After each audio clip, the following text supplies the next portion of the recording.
আসসালামু আলাইকুম। ষষ্ঠ শ্রেণীর প্রিয় শিক্ষার্থীরা, কোর্স টিকার নতুন একটি ক্লাসে তোমাদের স্বাগতম।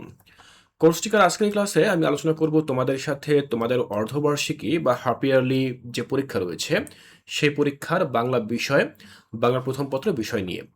বিভিন্ন স্কুলে ইতিমধ্যে অর্ধবার্ষিকী পরীক্ষা অনুষ্ঠিত হচ্ছে এবং যে সকল স্কুলে এখন পর্যন্ত অর্ধবার্ষিকী পরীক্ষা শুরু হয়নি, সেই সকল স্টুডেন্টের শিক্ষার্থীরা তোমরা কিন্তু এই ক্লাসটি দেখে নিতে পারো।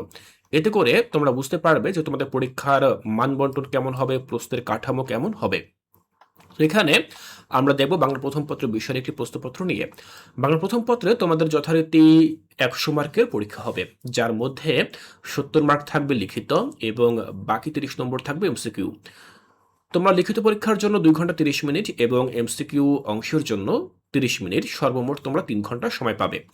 তো এখান থেকে তোমরা দেখে নাও যে কি ধরনের প্রশ্ন তোমাদের আসতে পারে। ক বিভাগে তোমাদের গদ্যাংশ বা গল্প বা প্রবন্ধ থেকে প্রশ্ন আসবে, সেখানে মোট 4টি সৃজনশীল থাকবে।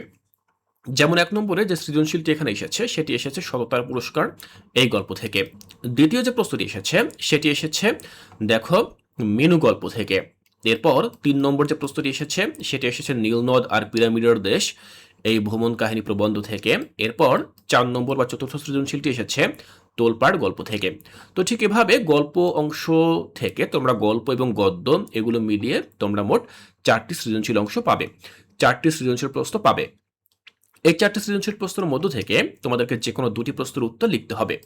এরপর আমরা চলে যাব গদ্যাংশতে, পদ্যাংশতে, অর্থাৎ যেখানে কবিতা থেকে প্রশ্ন আসবে। তো এখানে প্রথম যেই প্রশ্নটি এসেছে 5 নম্বরে, সেই প্রশ্নটি এসেছে মূলত তোমাদের দেখো জন্মভূমি এই কবিতা থেকে। 6 নম্বরে যে প্রশ্নটি এসেছে সেটি এসেছে সুখ কবিতা থেকে। 7 নম্বর যে প্রশ্নটি এসেছে সেটি এসেছে তোমাদের দেখো মানুষ জাতি কবিতা থেকে। আর 8 নম্বর যে প্রশ্নটি এসেছে সেটি এসেছে ঝিঙে ফুল কবিতা থেকে। তো এখানে তোমরা দেখতে পাচ্ছ 4টি প্রশ্ন, আর ক বিভাগে রয়েছে 4টি প্রশ্ন, মোট 8টি প্রশ্ন।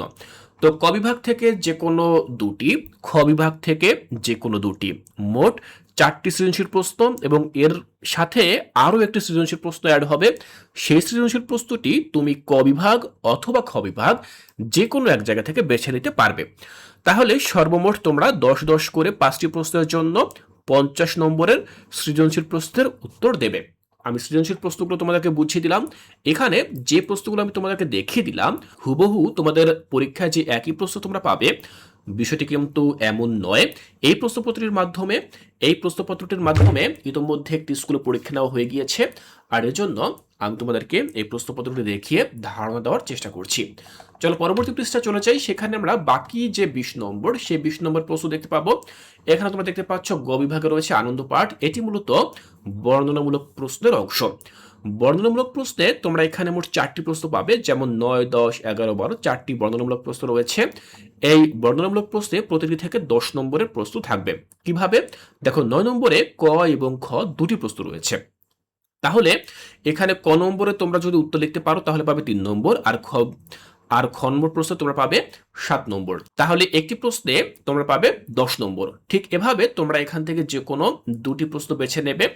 প্রতিটি প্রশ্নের জন্য তোমরা পরিপূর্ণ উত্তর লিখতে পারলে 20 নম্বর, 10 নম্বর করে 20 নম্বর পাবে। তাহলে আমরা আনন্দ পাঠ বা বর্ণনামূলক অংশ থেকে 20 মার্কের প্রশ্নের উত্তর দেব।